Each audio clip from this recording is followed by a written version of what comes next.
Audio clip number 68 انشاءاللہ عز و جل اس آڈیو کلپ میں قرآن پاک کی سورہ بقرہ کی آیت نمبر 196 سے 198 تک کی تلاوت، ترجمہ اور تفسیر قرآن صراط الجنان سنیں گے۔ بسم اللہ الرحمن الرحیم۔ ترجمہ: اللہ کے نام سے شروع جو نہایت مہربان رحمت والا ہے۔ وَأَتِمُّوا الْحَجَّ وَالْعُمْرَةَ لِلَّهِ فَإِنْ أُحْصِرْتُمْ فَمَا اسْتَيْسَرَ مِنَ الْهَدْيِ وَلَا تَحْلِقُوا رُؤُوسَكُمْ حَتَّى يَبْلُغَ الْهَدْيُ مَحِلَّهُ فَمَنْ كَانَ مِنْكُمْ مَرِيضًا أَوْ بِهِ أَذًى مِّن رَّأْسِهِ فَفِدْيَةٌ مِّن صِيَامٍ أَوْ صَدَقَةٍ أَوْ نُسُكٍ فَإِذَا أَمِنْتُمْ فَمَنْ تَمَتَّعَ بِالْعُمْرَةِ إِلَى الْحَجِّ فَمَا اسْتَيْسَرَ مِنَ الْهَدْيِ فَمَن لَّمْ يَجِدْ فَصِيَامُ 3 أَيَّامٍ فِي الْحَجِّ و7 إِذَا رَجَعْتُمْ تِلْكَ 10 كَامِلَةٌ ذَلِكَ لِمَن لَّمْ يَكُنْ أَهْلُهُ حَاضِرِ الْمَسْجِدِ الْحَرَامِ وَاتَّقُوا اللَّهَ وَاعْلَمُوا أَنَّ اللَّهَ شَدِيدُ الْعِقَابِ۔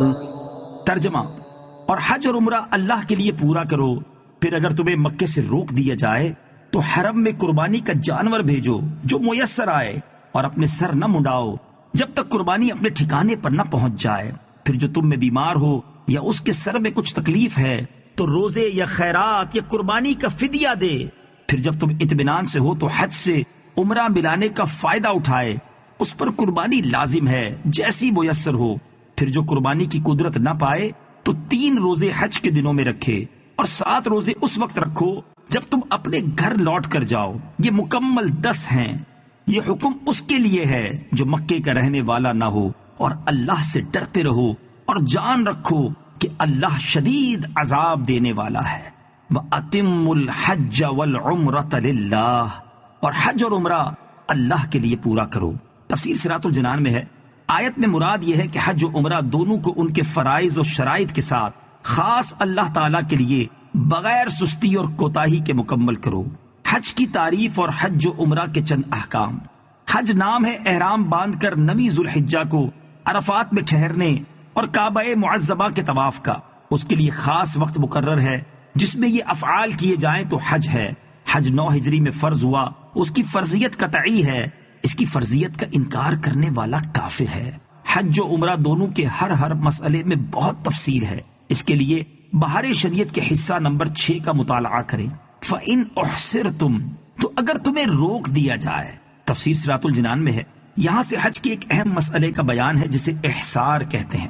آیت کا خلاصہ کلام یہ ہے کہ اگر حج یا عمرے کا احرام باندھ لینے کے بعد حج یا عمرے کی ادائیگی میں تمہیں کوئی رکاوٹ پیش آ جائے، جیسے دشمن کا خوف ہو یا مرض وغیرہ، تو ایسی حالت میں تم احرام سے باہر آ جاؤ، اور اس صورت میں حدود حرم میں قربانی کا جانور اونٹ یا گائے یا بکری کا ذبح کروانا تم پر واجب ہے، اور جب تک قربانی کا جانور ذبح نہ ہو جائے تب تک تم سر نہ منڈواؤ۔ فَمَن كَانَ مِنْكُمْ مَرِيضًا، پھر جو تم میں بیمار ہو۔ تفسیر صراط الجنان میں ہے، احصار کے بعد ایک اور مسئلے کا بیان ہے، وہ یہ کہ حالت احرام میں بال منڈوانے کی اجازت نہیں ہوتی۔ یوں ہی لباس، خوشبو وغیرہ کے اعتبار سے کافی پابندیاں ہوتی ہیں، اگر ان کا خلاف کریں تو دم یا صدقہ لازم آتا ہے۔ فَمَن تَمَتَّعَ بِالْعُمْرَةِ إِلَى الْحَجِّ، تو جو حج سے عمرہ ملانے کا فائدہ اٹھائے۔ تفسیر صراط الجنان میں ہے، جو شخص ایک ہی سفر میں شرائط کا لحاظ کرتے ہوئے حج و عمرہ کی سعادت حاصل کرے، اس پر شکرانے کے طور پہ قربانی لازم ہے، اور یہ قربانی عید کے دن والی قربانی نہیں ہوتی بلکہ جدا گانا ہوتی ہے۔ اور اگر قربانی کی قدرت نہ ہو تو اسے حکم ہے کہ 10 روزے رکھے، ان میں سے 3 روزے حج کے دنوں میں یعنی 1 شوال سے 9 ذوالحجہ تک احرام باندھنے کے بعد کسی بھی 3 دن میں رکھ لے، اکٹھے رکھے یا جدا جدا، دونوں کا اختیار ہے، اور 7 روزے 13 ذوالحجہ کے بعد رکھے۔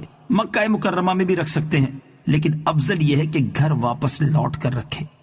حاضر المسجد الحرام مکہ کے رہنے والے۔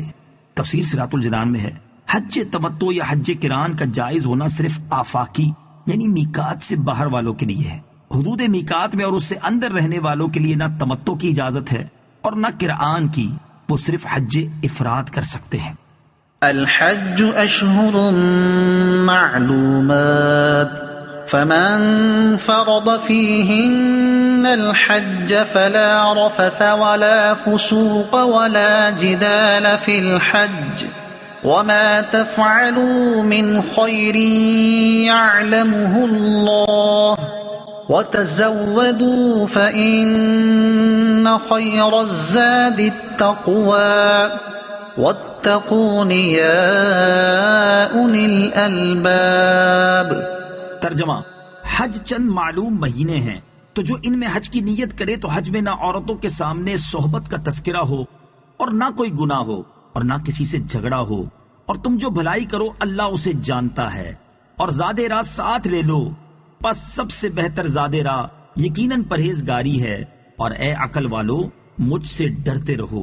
الحج اشہر معلومات، حج چند معلوم مہینے ہیں۔ تفسیر صراط الجنان میں ہے حج کے چند احکام بیان کرنے کے بعد یہاں مزید حج کے احکام و آداب بیان کیے جا رہے ہیں۔ فرمایا گیا کہ حج کے چند مشہور و معروف مہینے ہیں، یعنی شوال، ذوالقعدہ اور ذی الحجہ کے 10 دن۔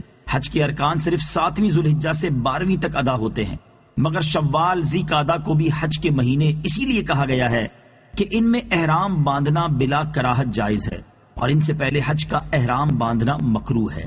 فمن فرض فیہن الحج، تو جو ان میں حج کو لازم کر لے۔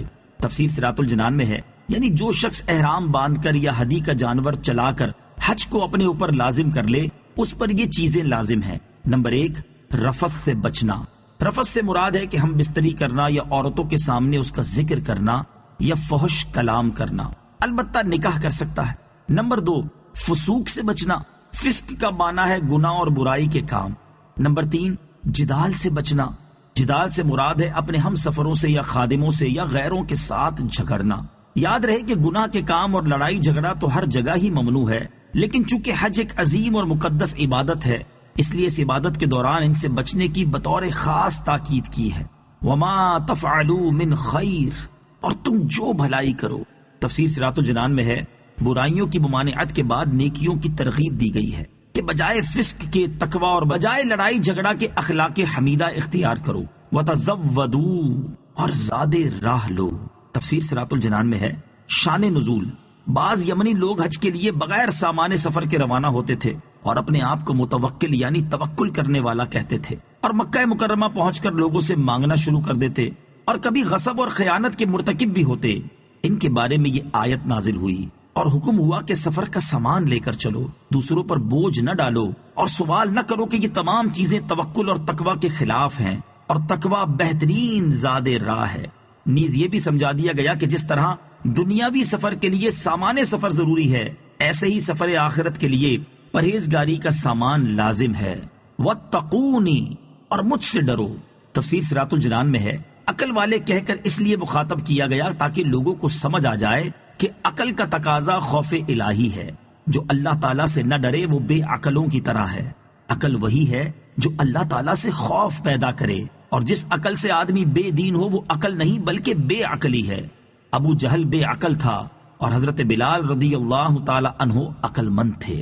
ليس عليكم جناح أن تبتغوا فضلا من ربكم فإذا أفضتم من عرفات فاذكروا الله عند المشعر الحرام واذكروه كما هداكم وَإِن كُنتُم مِّن قَبْلِهِ لَمِنَ الضَّالِّينَ۔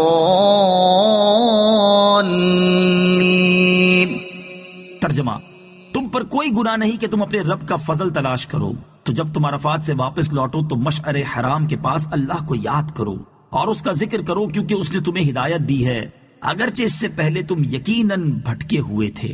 لیس علیکم جناح ان تبتغوا فضلا من ربکم، تم پر کوئی گناہ نہیں کہ تم اپنے رب کا فضل تلاش کرو۔